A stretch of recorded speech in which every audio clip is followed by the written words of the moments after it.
Hi everyone, thanks for tuning in. Going to tie another Perdigon pattern for you today. This is a fly called the Quilldigon. It was designed by a gentleman called Devin Olson. Quite a natural looking fly, tiny little bit of flash in the butt. We're going to do a 22 on a 3mm bead today. But I would tie these in 2.5, 3, 3.5 and 4mm. Great as a dropper fly, but also if you're fishing pocket water and you want something to get down quick, just using one fly, great point fly as well. So let's jump into it.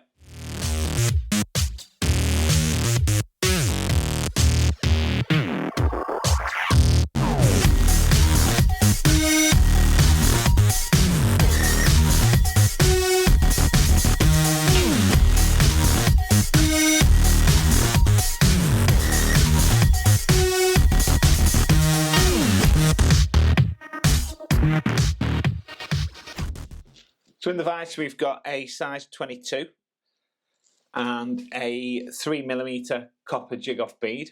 So first going to come in with some GSP. I'm just going to put a bit of wax on it. This just helps it stick to the hook. So I'm going to just tie that in, trim off our butt ends and take that right down to just before the bend. And I'm going to counter spin my thread just to flatten it a little bit. And then the next thing I'm going to do is get some Quilldigon, and this is a medio or medium Pardo. Not too many fibres. So a few of those.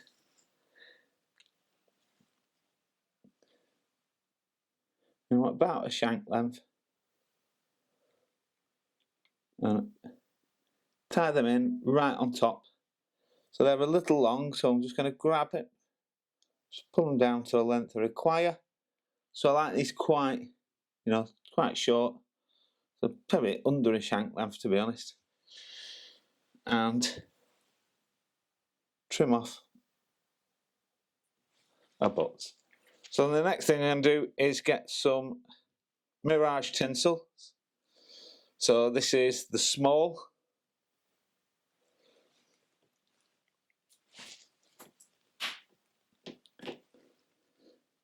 So I'm going to put that onto my thread, catch it in, hold my thread and pull that to just behind the bead, and then I'm going to tie that right down to the tail. Like so, and then come up a tiny little bit. You only want a subtle hint of this, not too much.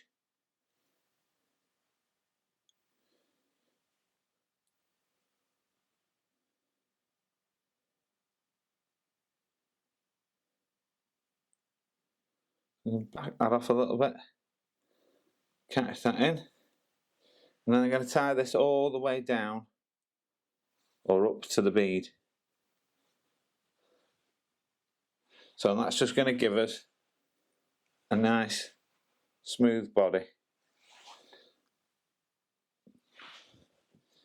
And then we can trim that out. And then we're going to tie this off.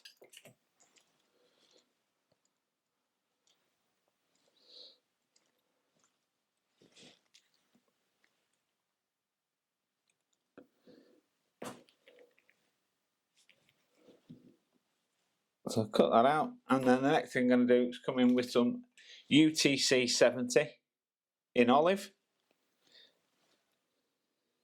So whip that in, trim off the butt ends, and then I'm going to come in with this is one of the Veniards strip quills. So I'm just going to moisten this a little bit in my mouth.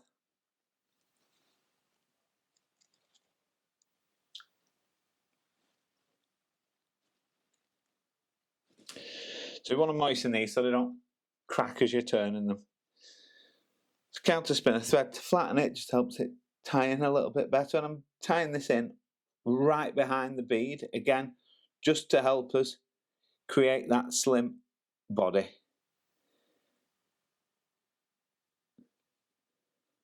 And I'm going to create a bit of a tape, and I've noticed that thread's frayed a little bit. So I'm just going to cut those out.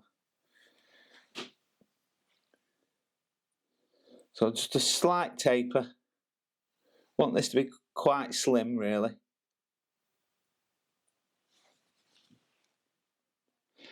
Yeah, I think I'm happy with that.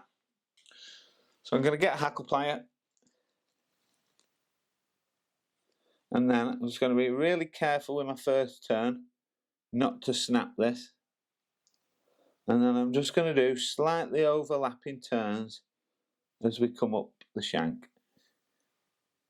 And you can see the lovely segmentation that you get from these quills. I love tying with quills. So I'm going to bring this up to right behind the bead. And then I'm going to do a turn to lock it in. A couple of turns just to make sure it's secure. A couple of turns in front. And trim that out as tight as I can. And now you notice all my cuts I'm doing right behind that bead, because that will then, any of the imperfections will be hidden when I put the wing case in. So whip finish, again pulling up so that my cut is behind that bead. And trim that off. So then the next thing I'm coming in with is some UV resin. This is the Raidzap Thin. So I'm going to get a little bit of that on a needle. Again, you know, less is more with this. You don't want too much. So, and I'm just going to coat this fly in the resin all around.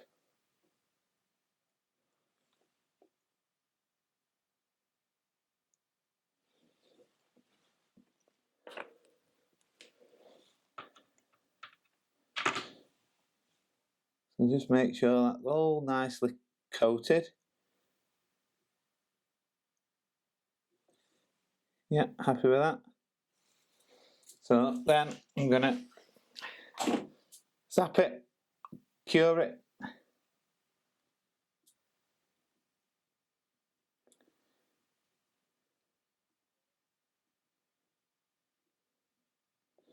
So then we're nearly there now. So what I'm going to do, to put this wing bud in, I'm just going to reposition my fly.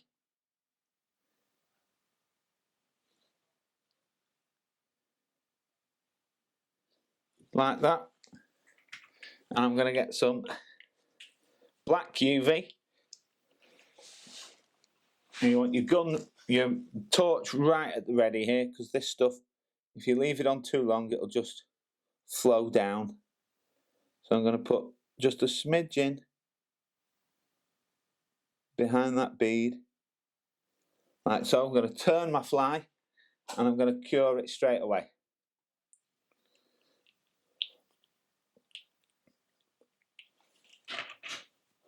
So just give it all another little cure just to make sure it's all nicely fully cured.